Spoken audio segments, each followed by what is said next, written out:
pessoal. Bem-vindos ao primeiro painel científico da Rede Gasbras, seção Minas Gerais.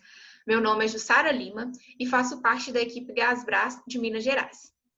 Para quem não conhece, o Gasbras trata-se de uma rede temática nacional de pesquisa e desenvolvimento de gás não convencional no Brasil. Esta pesquisa é constituída por várias instituições federais, estaduais e não governamentadas de todo o país, amparado financeiramente pela Fundação de Estudos e Projeto FINEP. O objetivo central do projeto é estudar a melhor forma para o desenvolvimento da indústria do gás não convencional nas bacias sedimentares do Brasil. O seguinte vídeo irá mostrar sobre a dinâmica de trabalho e desenvolvimento do projeto que tivemos durante o período de isolamento social, por meio de reuniões e videoconferência. Venham com a gente entender um pouco sobre essa dinâmica.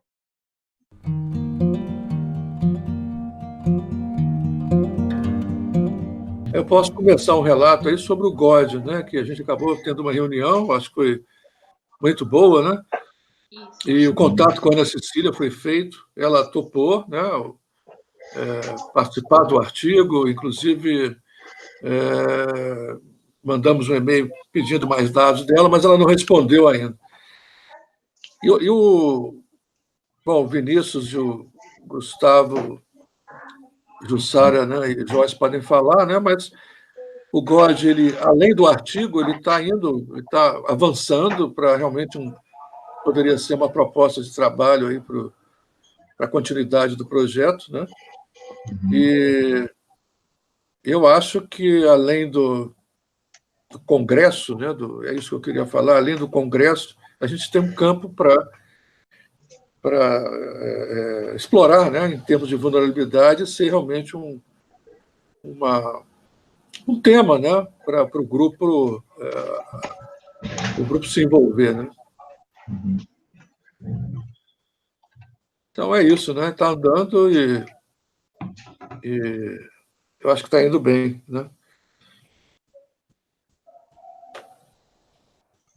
Do GOD agora nós já estamos trabalhando, eu vim, todo mundo, né, no caso.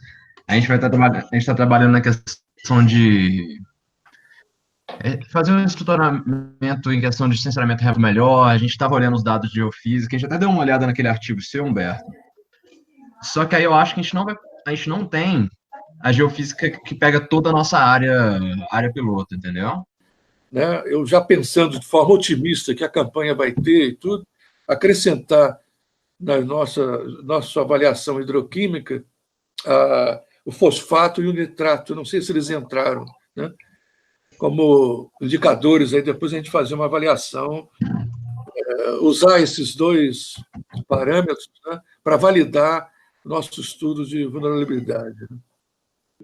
O problema é o seguinte: quando a gente cria esses mapas, a gente faz um grid, a gente interpola uma área específica. Quanto mais ampla essa área, menor a resolução que a gente vai ter, menor o detalhe, né? Porque você equaliza as cores e os contrastes todos geofísicos para Minas Gerais inteiro.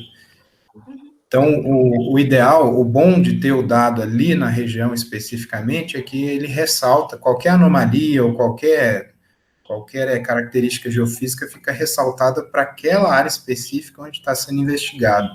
Nessa figura que vocês jogaram aí, as principais, os maiores contrastes magnéticos, eles aparecem bem, por exemplo, a diferença magnética entre as coberturas cretácicas, que são os platôs, né? Estão lá nos platôs, e os baixos, que são principalmente sustentados pelo Bambuí. Ali aparece bem porque o contraste de intensidade magnética é muito alto, mas se fizer o grid ali só da área, vocês vão ver que outras coisas vão aparecer também. Deu para perceber que tem uma anomalia bem no centro da área, né? Mas a resolução realmente não é muito boa, a gente, né, fica...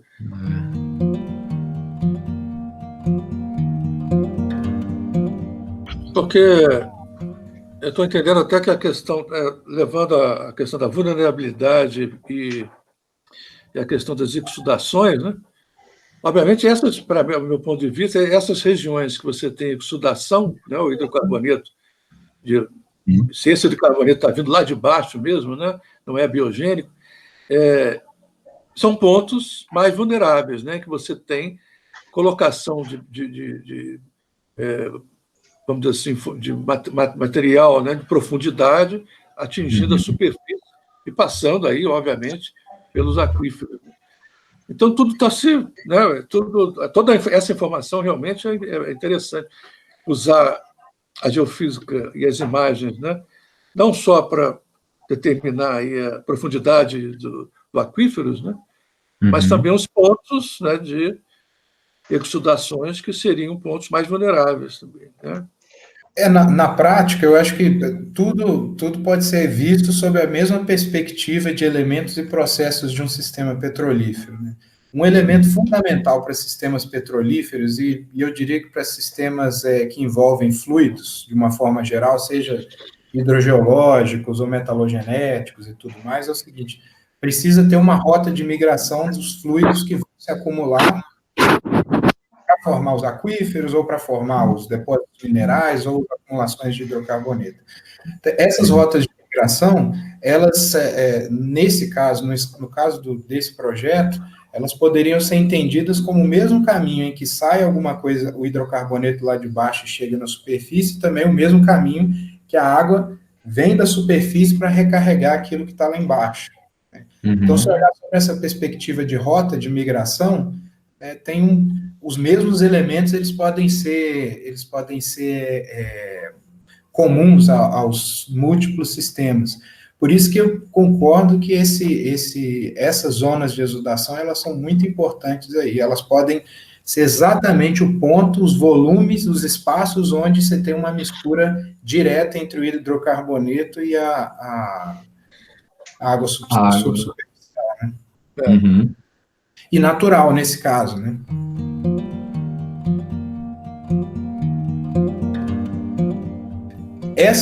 Os folheiros, os folheiros que podem ser geradores, eles certamente afloram em vários lugares da bacia. Só que eu nunca vi nenhum aflorante que tivesse as mesmas características, que tivesse suas características preservadas, porque o intemperismo, em geral, ele oblitera muito essas rochas mais finas, esses folheiros, e isso acontece para tudo, inclusive, até onde eu percebi, isso afeta muito também o sistema radioativo, os minerais, elementos radioativos daquilo ali. Relativamente, a gente continua vendo um mais radioativo do que o outro e tudo mais, mas eu acho que o grau de temperismo é tão alto que eu acho que ele vai mais avacalhar o estudo do que ajudar. Não sei o que vocês acham disso aí, mas eu estou descrevendo o que eu vi em relação de intemperismo. É por isso que a gente, sem os dados dos poços, na época da campanha e tal, era muito difícil a gente saber quem que era gerador e quem que não era, porque quando vai para a superfície, nesse clima tropical que a gente vive aqui, isso se altera rapidamente. Que aí o de subsuperfície, ele não... É mais difícil ele sofrer esses efeitos intempéricos e talvez a gente consiga separar o que não está afetado por falha aí, para também fugir desses problemas.